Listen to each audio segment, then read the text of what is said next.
Adult beverages are poured. The kids are asleep. Welcome to New Dad Gaming. It's a show about fatherhood, gaming, and new fathers figuring out their gaming lives.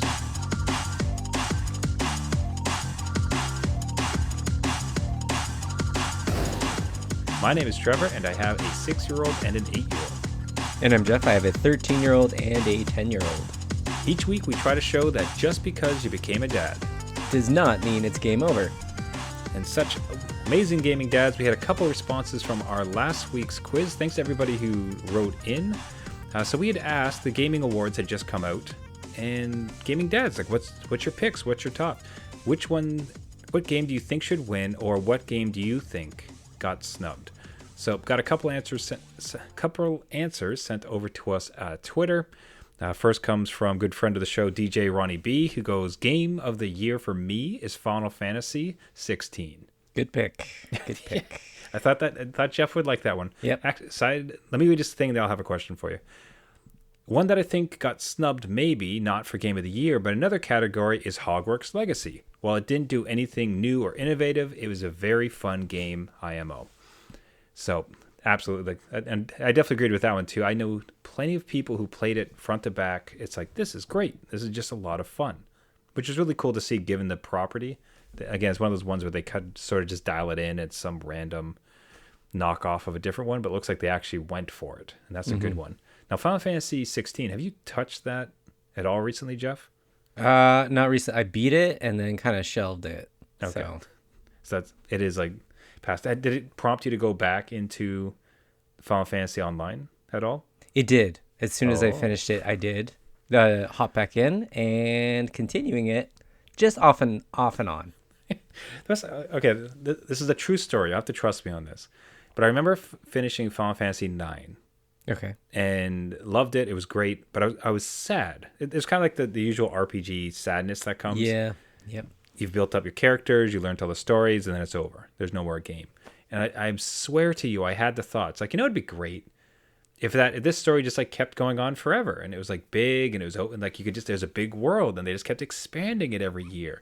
Right. I did not have the thought online, but right. it was basically game as a service. And this is back at Final Fantasy 9. It's like, wouldn't it just be great? Yeah. Like, but then the next step was like, well, and I dropped it on the floor and like walked off. The origin story should have been, and then I created the internet, and then I created the first online multiplayer. But I digress. Hey, DJ Ronnie B, thank you for the answers. D comes in with an answer at You Fall Before Me. Goes with Spider-Man 2 for the win. No snubs that I can think of, honestly. And that is a great point. Those are decent games that got up. And Spider-Man 2, just another, sorry the pun, marvel of a video game. We're back there. All right. Sorry. We need pun of the year. Oof. Trevor's pun of the year nominees open. I've been trying to go lightly on those ones. Hey, everybody. Thank you so much for answering that one. You can do so at New Dad Gaming on Twitter, on Threads, on Twitch at New Dad Gaming Podcast, anywhere you can find us on social or our website, newdadgaming.com, because this week, the question we have for you all is, do you have any Christmas gift wins? So did you have any particular gift you got for your kids that just ended up being home run, knocked it out of the park, they used it for years later type of thing? And the reason I thought about that is on the last show, I lamented the fact that we're having real difficulty in trying to find gifts for the kids this year. Like, what the heck are we going to give them? I mean, they're kind of at this, you can't quite get them toys, but you can't quite get them electronics. It's this weird, like, as in their own, like, consoles, things like that. They're in this weird kind of place. And, so we're struggling. But I did remember, the interesting thing that happened is I had my wife come up to me and say, it's like, those laptops you got them last year, that really worked out. Those are really great. And it was just like, a win. We did it. This vindication. It's like, yeah, those were good. It was like, they a little bit more expensive, but I know computers, so I knew what I was getting them. It's like, these will last. These will work for school. This allow them to do some gaming. Yeah. It was good, and it panned out. So I had this like a year later, like a whole cycle of Christmas.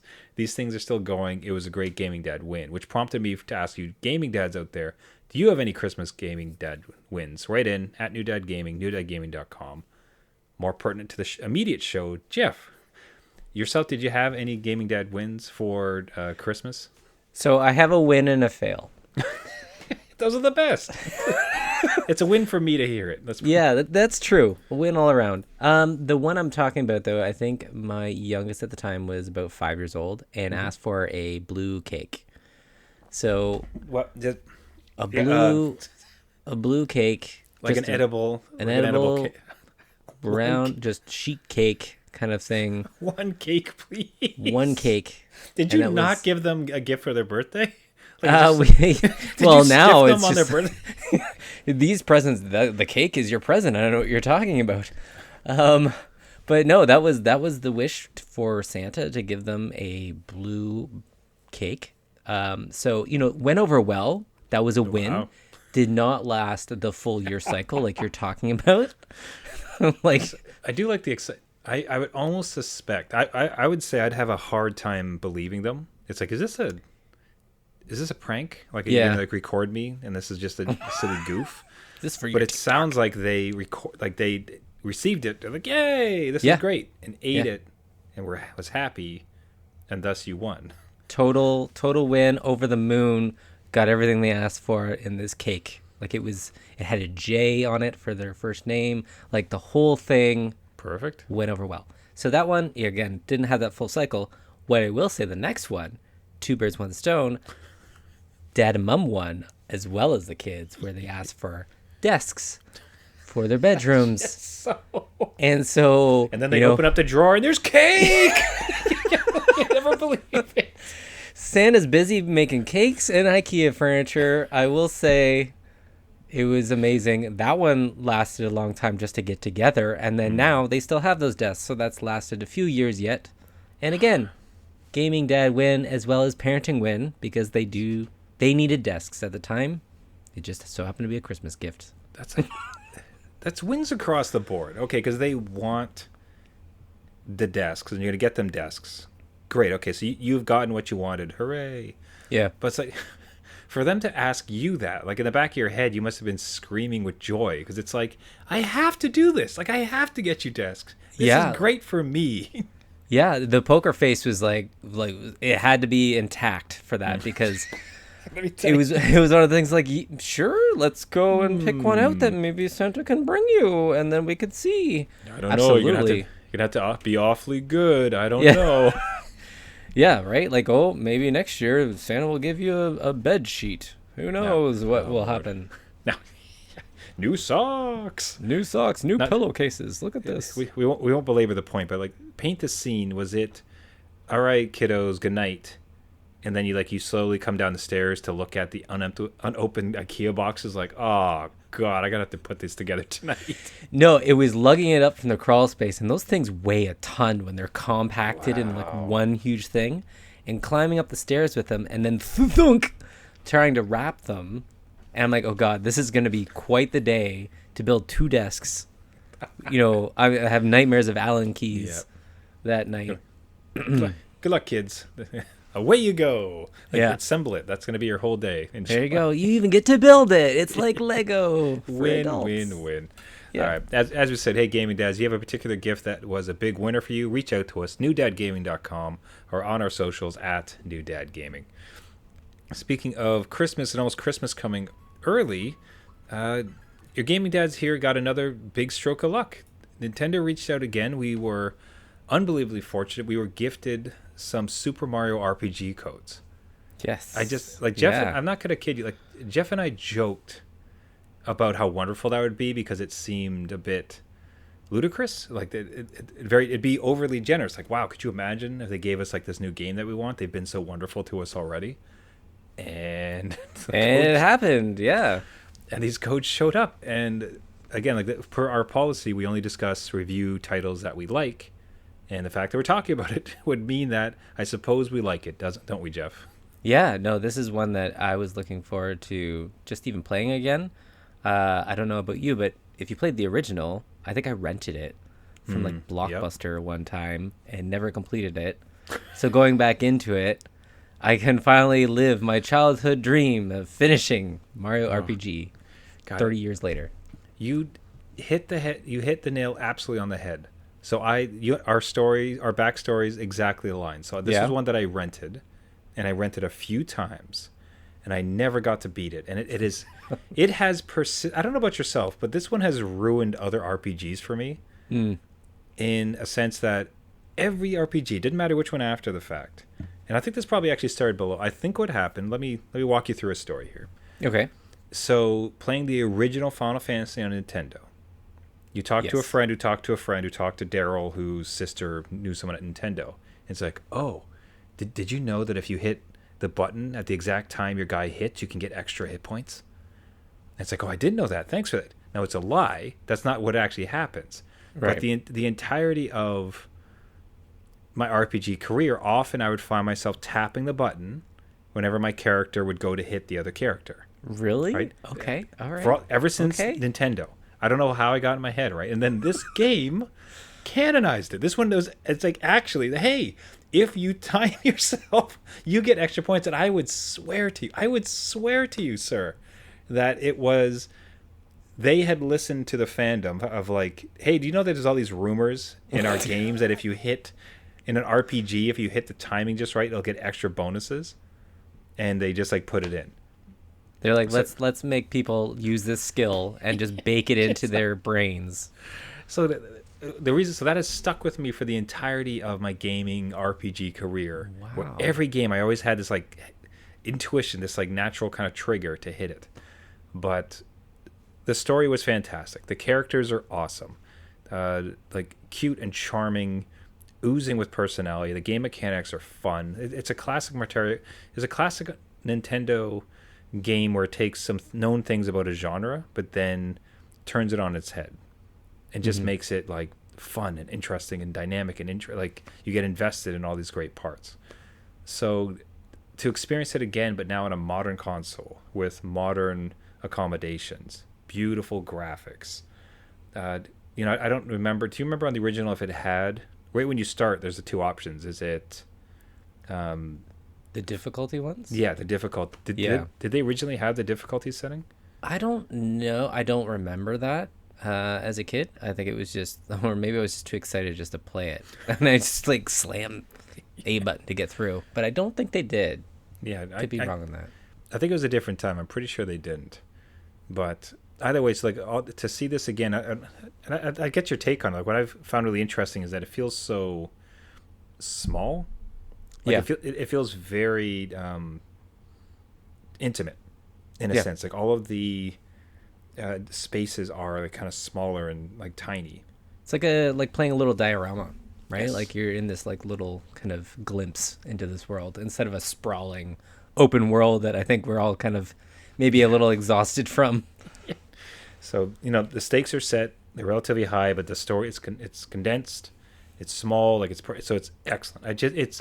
If you'd ever played it, either like Jeff and I never competing it, or you did complete it, you just want to revisit it, I think this one's fairly timeless.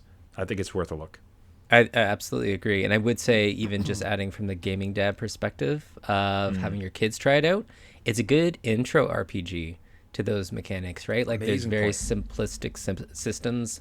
You have to equip, armor and weapons that, are not this crazy long list of stuff. Like only certain characters can equip certain things, and the healing system is very easy to get a hold of, and like the power-ups, and like you were saying, even just timing your attacks can help with that eye-hand coordination a little bit too, and it's fun, right? Like it's just one of these things that you're not too stressed out about, and it's the characters you love too, right? It's got Mario and Bowser as pals in this, like they're teaming up together. It's just neat to see. I remember when this came out and everyone's like, what? How are they gonna pull that off when they're getting all these enemies together that you like would defeat, and you're on the same team now? So I would absolutely introduce this to my kids. They did play through the first little area. My 10-year-old loved it and will continue it, and again, not super frustrating, and it reminded them of Pokemon a little bit too. Just that kind of battle system. I'll say too, I guess that's a really fantastic point. Like I'm really glad you brought that up, and I think too, even with the active battle system, it gives them that slight bit of action in every single little battle, right? Where you're kind of you get the more ones you get in a row Yeah. with a battle, Chain. you eventually get like a big super, which is really big. So it's this reward system, this dynamic kind of movement to it. That's a great point. A kid's first RPG Yeah. could do better. Yeah. So hey, Recommend. yeah, hard recommend. Nintendo, thank you much for the sponsorship on this game. Super excited for it, but I think there's going to be a no-brainer dad recommendation, one way or the other. Yeah, for sure. And we'll complete it, right? Like this will be one of the ones that is like the backlog from yesteryear, and now we're finally there. I think the best part is I think it's just attainable. Like this one feels again like compact, right? Compact, 15 contained. hours maybe. We'll see. Man, that low? I thought it could be more. I think it's that low. Honestly, I don't think it's that long. I thought it was more like a 30. Okay, interesting. Yeah. Well, we'll see. Maybe how you play, Jeff. Hashtag pro gamer over here. That's right. Yeah. All right. Well, okay. So, hey, Hotshot, you're so good at playing games really fast. There you go. How's your Undertale homework going? For those who listened last week, Jeff was given homework by his child you have to play Undertale. Yeah. That's your homework. Here's your assignment. You have to play Undertale. So, Hotshot, Mr. Gamer Fast, like how is your Undertale homework going? Okay, so I'm not speed running this one, right? Like I'm probably nowhere close to anywhere near the ending. And I know Undertale is not a terribly long game either, but I have put a couple hours in the last week, which is a big thing, right? I think that is a pretty good accomplishment considering the time. But I get heckled from my 10-year-old on the decisions I'm making in this game. Like, Dad, no, you weren't supposed to eat that spider donut that I got. I'm like, well, I don't know. It gave me a spider donut. Why wouldn't I eat that? And stuff like that where, like, those choices affect the outcome of the game, I guess. And they know all of that. And so they are coaching me presently coaching me, like, hey, you shouldn't have done that an hour ago. I'm like, well, I'm not restarting. So we can watch that YouTube video together. Well, the cards are just going to... the cards will fall as they may in this case. Yeah. So what don't they like about your playstyle exactly? Have you gone non-pacifist? Have you killed something? I haven't killed anything yet. I've hit something, have not killed it. So I'm good that way. But they know all the game guides and the YouTube tutorials, and they've researched the crap out of this thing. And I'm going in kind of fresh. Like, I haven't looked anything up, and I could, it wouldn't be a problem. But I kind of just wanted to go through and see the decisions and how it would affect my playthrough. And then my 10-year-old has that memory of just haha, Dad's so crazy. He chose this path, right? Instead of me just playing to win. Just taunting you. It's it's nice decision, chump. That's right, right? It's one of those things oh, okay, yeah, I get it. And then, 20 years from now, it'd be the Undertale, yeah, I totally beat that before, and, it wasn't a problem. I just let you have that win. So what has been your take on it, both for yourself, just as a gaming dad, playing through these type of smaller indie heart tug type titles? What's it been like for you? It's been good. I think it's one of those games that, again, I picked up a little bit, but kind of put down and never went back to. I'm kind of glad that my 10-year-old forced me back into it, because it is fun. It is hilarious. It's got some great writing in it, and the mini games are fun to do. They're not terribly difficult, but I will say it's a very sessionable game in that I can put it to sleep on the Steam Deck and it will remember where I am. It's not connected online or anything. It does have save point systems, which now, as an older gaming dad, I don't like save point systems. I like save whenever I can. So I don't like getting to that next little star point. But again, like I said, I can put it to sleep and be fine. So I think that's the saving grace in it. And you can pick it up, play, and then get in. And again, this is something you can play in front of your kids. There's nothing terrible in this. It's pretty cartoony and pixely, so nothing crazy. And as a designer, I laugh at Papyrus and Comic Sans, and I think it really hits home. And my 10-year-old will go on and on about haha, maybe next sequel to have Canva and all this. So even just relating on that and bonding is fun. I think it's fun. That's awesome. Yeah, it's I suppose I feel almost not I'm trying to find the right words to describe this. Like I almost feel guilty in a sense that I don't have more desire to play these type of things.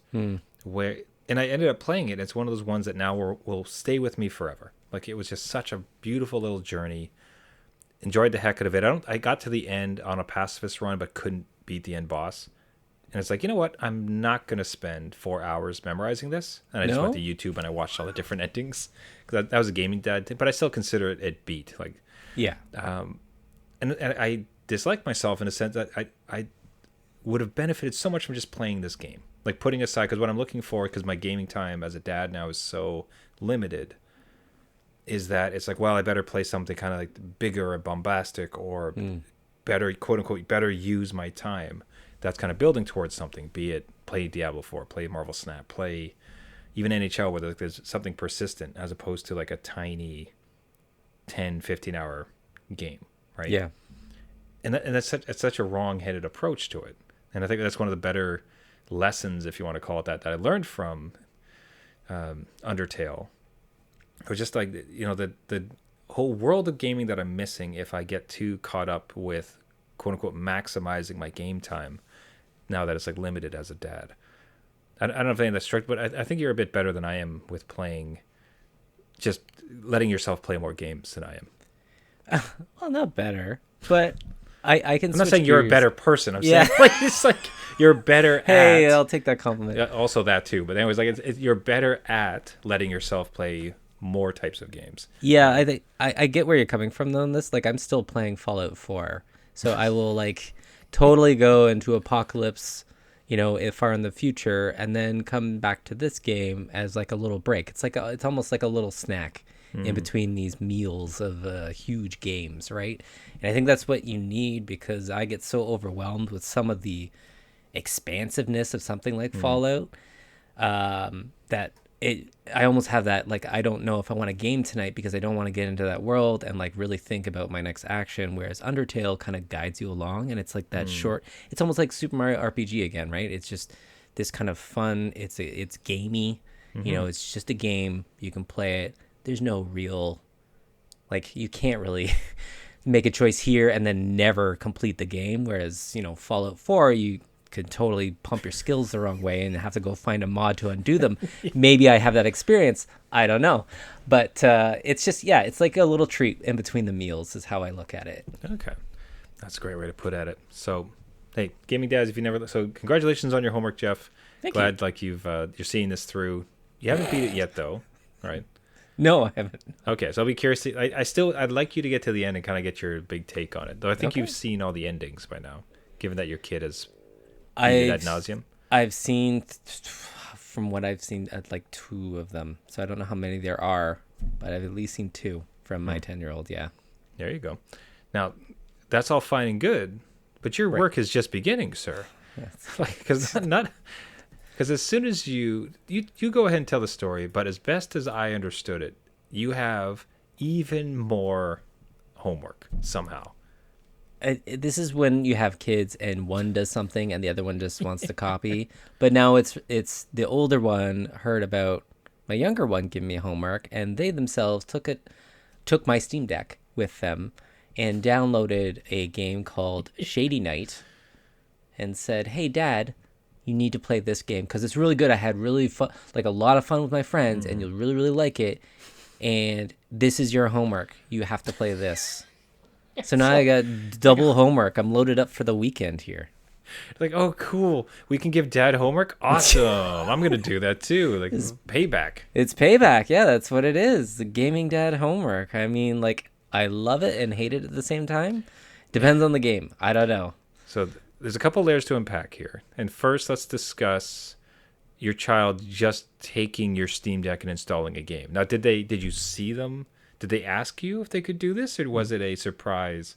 I totally touched your Steam Deck. They did not ask. I did see them do it, and I didn't stop them, knowing that they can't really hurt the Steam Deck. But it's like one of those things like, hey, don't go and do that. That's weird. But they did take it upon themselves to go and download it. And I guess it's a free to try game or whatever, so it's not much of an issue. If it's daddy's credit card, then it's a bigger issue. But which is linked into my Steam. But it was fine. Like I let them have that one, but then they wanted me to play it at that exact moment, which we were, getting ready for dinner and all this stuff. So we had to put pause on that, and they kind of got, a little frustrated. And that does go back to like, yes, they are 13, but they also have they are in certain routines that they have to kind of follow through. Otherwise, it'll be the night will be lost, right? So we had to put pause on that, and we'll see about playing this game sometime. Nice. It's a cool looking game. I'll say problem is it seems very frantic. It looks like you're gonna have some pretty demanding reaction times to make this thing work. Like if for those just listening, so Shady Knight, it almost looks like it was based on Roblox. It's got a certain blocky aesthetic to it, but imagine a first person sword parkour game a la Mirror's Edge, but much more frantic and blocky in a sense. And someone's like running around a castle with a sword and jumping and dodging and jumping around. Like it's a cool looking title. Like it's a very interesting visual, but good luck. It looks like it needs a lot of coordination, and the FOV in it is like fisheye level. Like it is like crazy, some of this thing. So we'll see how it runs in the Steam Deck. I can report back there. I mean, they were running this on their gaming laptop, so let's see what Dad can pull off on the Steam Deck. I think you guys report back. Hey, gaming dads, have you ever been given gaming homework from your kids? We'd love to hear about it. newdadgaming.com, @newdadgaming. We'll wrap it up for this week. One more game. Now, this was just Jeff finding a game for Jeff. This is just Jeff time. This is Jeff. This is a Jeff show. And as if you hadn't enjoyed throwback RPGs enough with the very good Super Mario RPG, you found yet another one, which harkens back to our SNES days. Yeah, so I saw this one from a follower on our Twitter account and just kind of dipped in and be like, oh, hey, I've never played a Star Ocean game, let alone Star Ocean, the second story R, which is very difficult to remember on just, there's so many of these games and you're not sure which is which. And apparently this is a remake of an old one, and there was a re-release on PSP, so it's not that one, it's a different one. But I saw this and I was really drawn to the aesthetic and the art style of it. It's very, if anyone's familiar with Octopath Traveler, it's got that 2D pixel art character art set in a 3D world. So it's a really neat way, a really good take on that system. And I want to see Xenogears redone in this style. If Square is listening, this is a Square title. And it is one of those games that is, again, old school SNES. I thought maybe you would like it, but as we were talking pre-show, it's like maybe there's too much here. There's too much game. So like there's 85 endings, and I'm pretty sure it's like a 60-hour, like those games of the 90s, late 90s were 60-hour adventures. So I'm pretty sure this one is the same, and there's like 2 full stories because you pick one character over the other, and they have very different timelines, but they merge, right? It is really cool. The demo, it's free. You can try it out, but it'll be a time sucker for a while. So you can kind of get a taste before you, if you hop in for Christmas or something. And again, I'll have to ask, so at this juncture, my kids are very much into Roblox, big silly phonetic thing, like just action, like jumping around type of things. I don't know that they're into the RPG space. Hope they will be. I feel like they're going to get there, because at this stage they've started to understand the benefits of longer, as their reading has progressed. Yeah, and they're reading books now.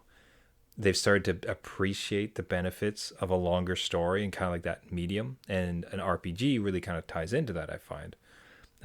Now, is this something again that your kids would be into, or is this very much just a dad nostalgia play? I think this is a dad nostalgia play. Like, I don't think my kids would even have the attention span to get past some of the tutorial areas, let alone sink time into this. They'll be happy with a Pokemon game that kind of gives them the creatures to collect. But this one is very much like a novel, it seems. Like, here's a story, you have to figure out all these mysteries.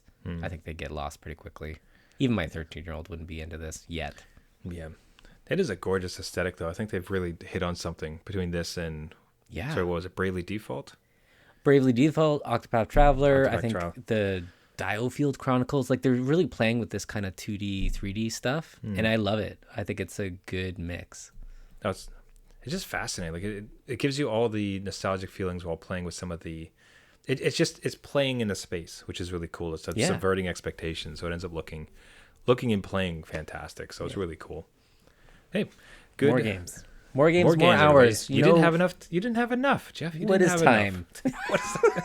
What else shall I do with my time? That's right.